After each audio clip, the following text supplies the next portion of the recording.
Muy buenas noches a toda la comunidad RDLN. Nos da mucho gusto tenerles de vuelta para una nueva canasta de historias de horror. Esperamos que las siguientes historias sean de su agrado, aunque eso quiera decir que hoy no puedan dormir. Pero es preferible pasar la noche en vela que tener pesadillas de las que no podremos despertar. Esta es la última oportunidad para pausar el video y ver otra cosa. Si no lo has hecho, estás entrando a Relatos de la Noche.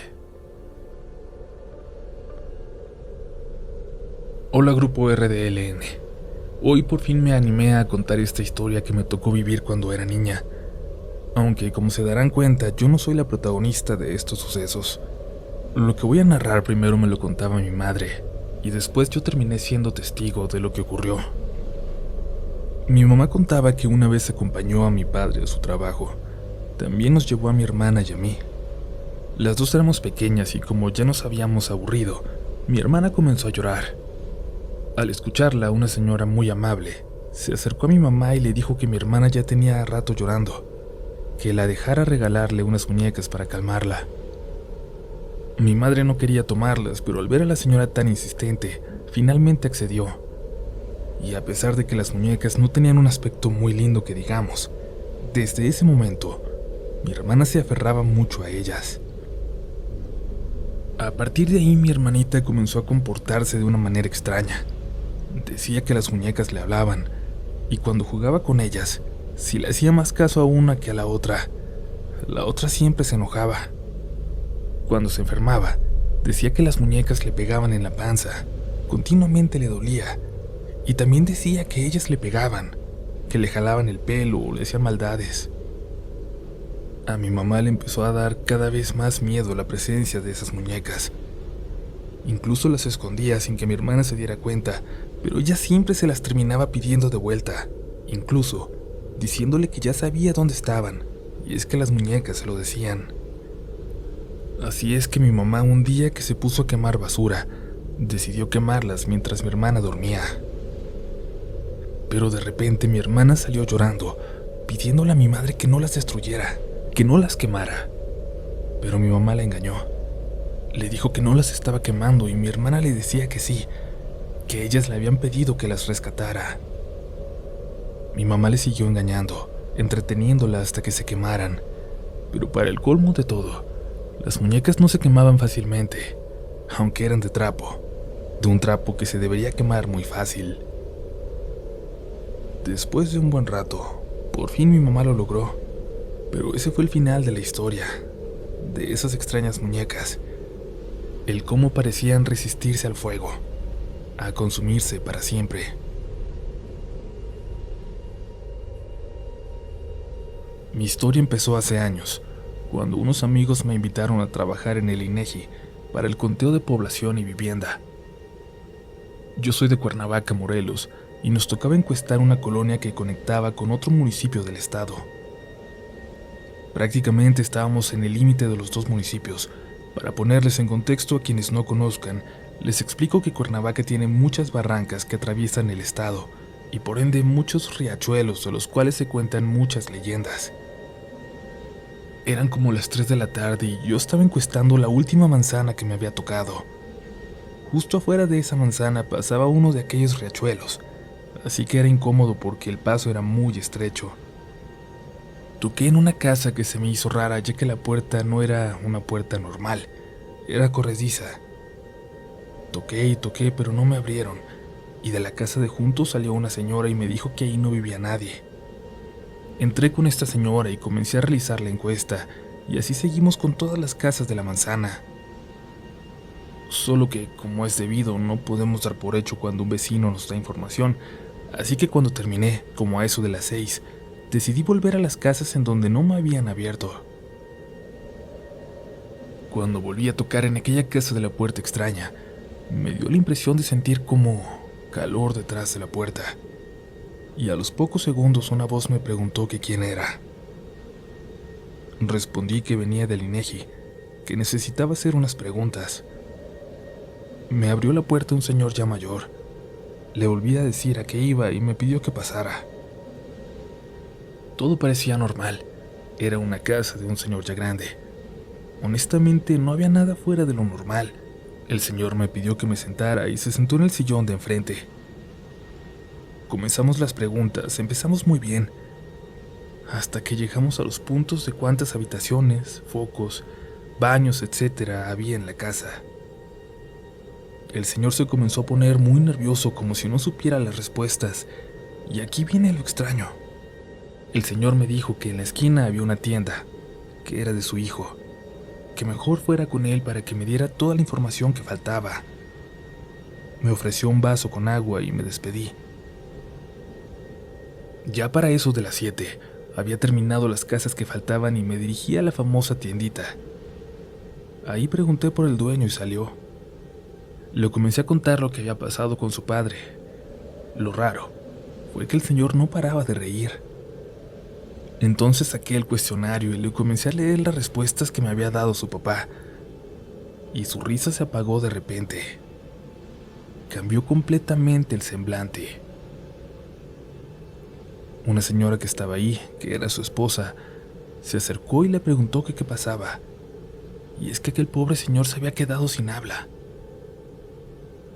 La señora me dijo que era imposible que yo supiera eso, o que hubiera estado en esa casa, porque aquel viejito tenía 15 años de muerto.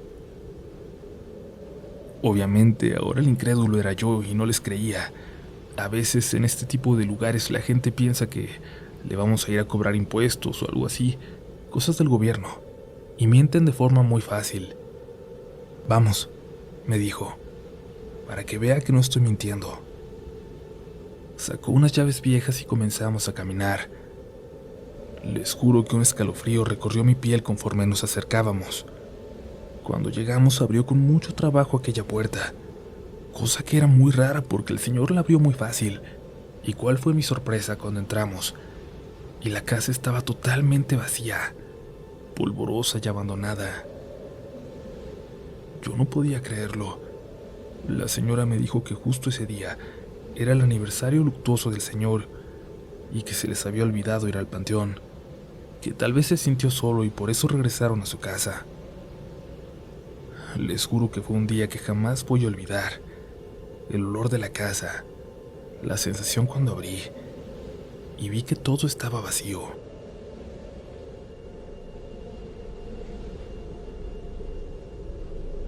Hola comunidad, tengo años escuchando sus relatos y hoy me aventuro a contar lo que hace un par de años me sucedió en compañía de un gran amigo. Soy de Yagualica, Jalisco, en México, un pueblo antiguo y lleno de historia. Cuando tenía 15 años solía visitar todos los días a mi amigo para ver películas, jugar videojuegos y cosas así. Frente a su casa se encuentra todavía una casa que pertenece a un tío suyo que vive en los Estados Unidos. La casa es grande, la fachada muy bonita. Tiene una cochera amplia, puerta de madera grande y pesada, pero lo que más resaltaba era el vitral hermoso que posee la recámara principal, que muestra una imagen de la caída de Lucifer, aquella donde el arcángel Miguel sostiene su espada mientras presiona la garganta del ángel caído. Y por detrás del vitral, unas cortinas que ocultaban la recámara, las cuales siempre estaban cerradas, y finalmente un balcón. La mamá de mi amigo es la que se encarga del cuidado de aquella vivienda, hace el aseo y esas cosas. Describo esto porque, como ya verán, es importante para entender la historia. Cierto día, al llegar a su casa, me paré en la puerta con una bolsa de papas y emocionado por la película que estábamos por ver. Cuando volteé a la casa de enfrente, me di cuenta de que la cortina estaba recorrida, como de esas veces que alguien se asoma muy delicadamente. Mi amigo salió de su casa y le pregunté si había alguien en la casa de enfrente. Me respondió que no. Los dos nos acercamos muy intrigados, volteamos al vitral y al ver lo que nos devolvía la mirada, un escalofrío recorrió mi espalda. Una muñeca Barbie de esas que son de tamaño real nos miraba fijamente recargada contra el vidrio. Recuerdo perfecta aquella sonrisa a través de la ventana. Le pregunté a mi amigo si conocía esa muñeca y juró que nunca la había visto. Después de discutirlo por un rato, decidimos tomar las llaves y entrar a dicha casa. Abrimos la puerta. Yo jamás había entrado a ese lugar.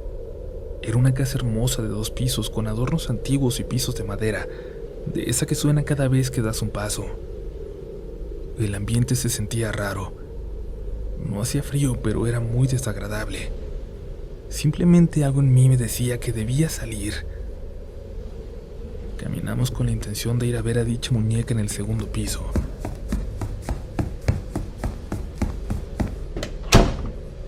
Pero mientras subíamos las escaleras, unos pasos apresurados corrieron del cuarto del vitral al cuarto del fondo, y posteriormente una puerta se azotó con mucha fuerza. Mi amigo y yo nos quedamos helados sin saber qué hacer. Después de unos momentos seguimos adelante.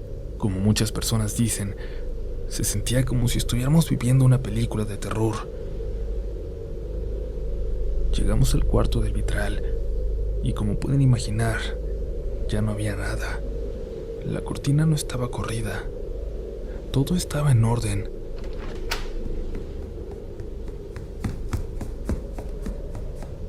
Pero al estar dentro de aquella habitación, escuchamos claramente cómo se abría la puerta del cuarto del fondo y alguien caminaba por el pasillo.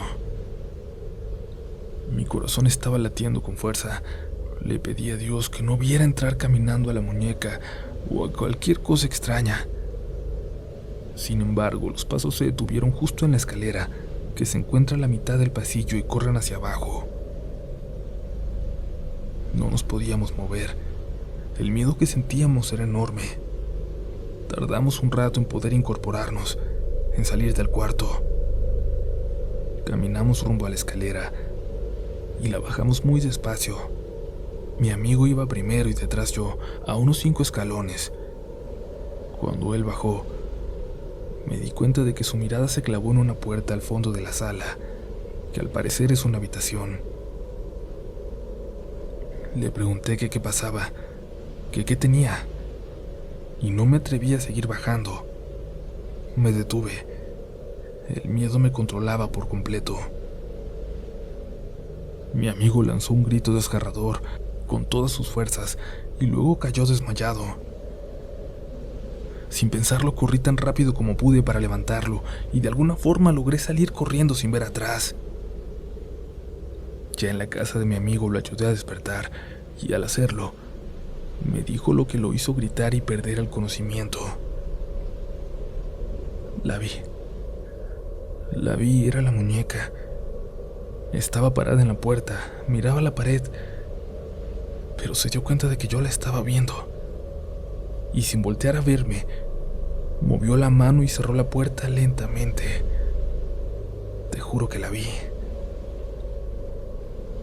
Mientras me lo contaba, el pobre no podía dejar de llorar. Era un llanto desconsolado y amargo. No sé si lo que me dijo sea verdad o no, pero esa muñeca que vi desde la calle no estaba en el cuarto del vitral, y esos pasos los puedo escuchar aún en mi cabeza. Unos días después le platicamos a su mamá, pensando que se enojaría con nosotros por entrar sin permiso o algo así, pero no lo hizo. Solamente se quedó callada unos segundos y luego nos dijo: yo también la he visto. A veces está y a veces no, pero nunca me volteé a ver. Siempre tiene la mirada para otro lado.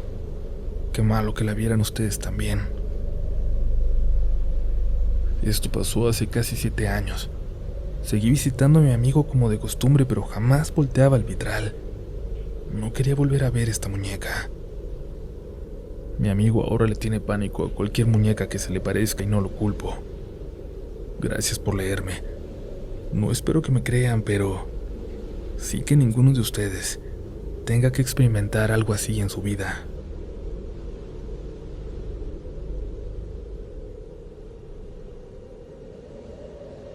Buenas noches, comunidad. Esta es la primera historia que comparto con ustedes. ¿Alguna vez han maldecido a alguien? No me refiero al hecho de simplemente insultarlo, sino a de verdad desear que algo malo les pase y que con el tiempo ese deseo se vuelva realidad. Bueno, curiosamente en mi familia han pasado en muchas ocasiones cosas así, y esta es solo una de esas tantas anécdotas. La tía Sara era una mujer de carácter fuerte, pero que desafortunadamente se había casado con un hombre que solo la maltrataba. Ya saben, con uno de esos alcohólicos que exigen que siempre se les esté sirviendo y que solo se casan para tener a alguien que los mantenga.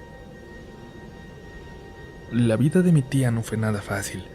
Al ser la mayor, tuvo que convertirse casi en madre de sus 6 hermanos, aunque eso duró poco debido a que se casó a muy temprana edad. Durante el tiempo que duró su matrimonio, tuvo que tragarse maltratos, insultos y amenazas de muerte. Lo único que la mantenía fuerte eran sus hijos. Por ello soportó todo, hasta una noticia terrible, cuando le diagnosticaron diabetes. Supongo que todos sabemos las enfermedades que se pueden desencadenar debido a la diabetes, pero el que nunca lo entendió fue su esposo, quien en lugar de apoyarla, solo se encargó de seguir con esa rutina de maltratos que había llevado por un poco más de 3 décadas. De hecho, hasta tuvo el descaro de, en el lecho de muerte de mi pobre tía, llevar a la mujer con la que ya llevaba una relación desde hacía al menos una década. Esto último fue la gota que derramó el vaso, y fue lo que la llevó a decir las siguientes palabras: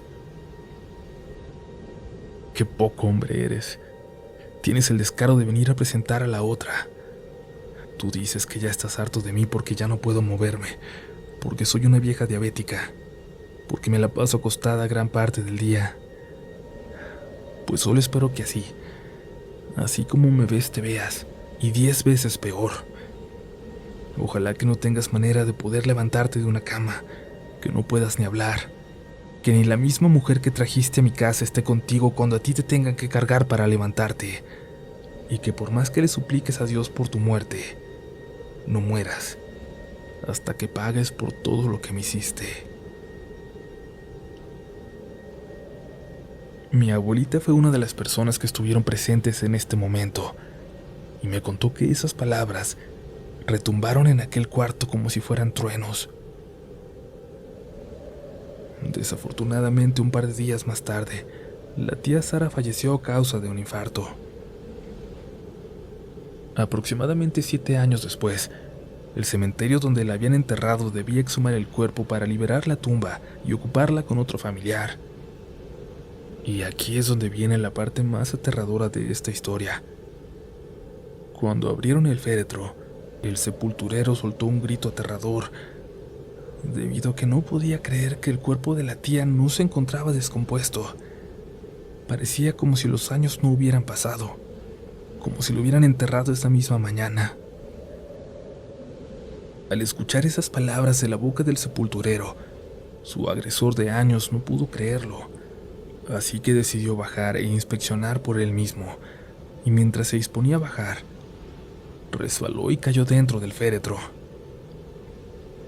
Dicen quienes estuvieron presentes que solo se escuchaban sus gritos suplicando por ayuda, y que por más que el sepulturero y 2 de sus hijos trataban de abrir el féretro, había algo que no lo permitía. Algunos dicen que fue un accidente, otros que la tía se lo quería llevar. Lo cierto es que cuando pudo salir, su rostro lucía pálido y desencajado.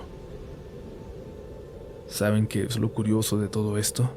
Que después de ese susto a él le diagnosticaron diabetes, pero de un tipo muy agresiva. Al final, la tía Sara selló su maldición. Ese hombre que se encargó de maltratarla durante tantos años, ahora era una carga para la mujer que llevó años atrás al lecho de muerte de su esposa. Se había convertido en una persona indeseable para sus hijos. No podía moverse sin la ayuda de alguien. No podía hablar. Incluso habían tenido que amputarle una pierna debido a su fallecimiento. La maldición encontró su camino, a tal grado de que, según las pocas personas que aún lo ven, hay noches en que solo pronuncia una palabra, mientras mira aterrado a una esquina de su cuarto. Sara. Sara. Sara.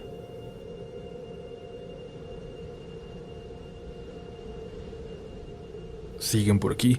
Felicidades porque casi han sobrevivido hasta el final de este episodio, pero todavía no canten victoria, porque falta un poco más. Te recordamos darle pulgar arriba a este video y suscribirte si no lo has hecho, para que a partir de ese preciso momento seas parte de la comunidad de Relatos de la Noche.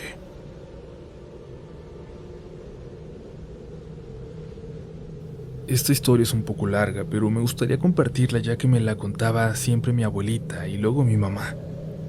Incluso ella tenía los periódicos que hablaban de lo sucedido, pero lamentablemente los perdió en una remodelación de su casa. Es algo que he contado a varias personas, pero nadie me cree. Lo he intentado buscar en internet, pero hasta ahora no he encontrado nada. Espero les guste y espero me crean. Esta es la historia. Ocurrió por ahí de 1979, en Morelia, Michoacán. Todo comenzó una tarde alrededor de las 7, cuando apenas empezaba a oscurecer.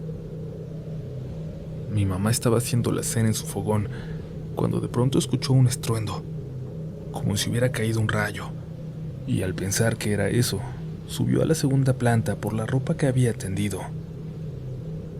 Ella cuenta que al ir subiendo las escaleras, parecía que al subir cada escalón, el poco sol que quedaba se iba apagando. Y comenzó a rezar, porque en ese tiempo pasaron las famosas tinieblas, que es una historia que en otra ocasión voy a contarles. Al llegar a la segunda planta, lo que vio la hizo pensar en el fin de los tiempos. En el Cerro del Quinceo, unas luces que iluminaban casi como el sol empezaron a salir de entre los árboles, y de nueva cuenta se escuchó un estruendo. Mi mamá no pudo contener el miedo y bajó corriendo a decirle a mis abuelos. Mi abuelita inmediatamente supo que no era nada bueno, y al carecer de luz eléctrica, solo apagaron todas las velas, dejando nada más un cirio pascual encendido. Mi abuelo fue por mis tíos a la gasolinera donde trabajaban, y decía que la calle estaba sola, sin un alma, que hasta parecía como si el diablo se anduviera paseando por las calles de Morelia. Esa noche todos estuvieron en vela, y mi mamá recuerda algo que sucedió a la mitad de la madrugada. Tocaron a su puerta, a la puerta de su casita, pero no abrieron.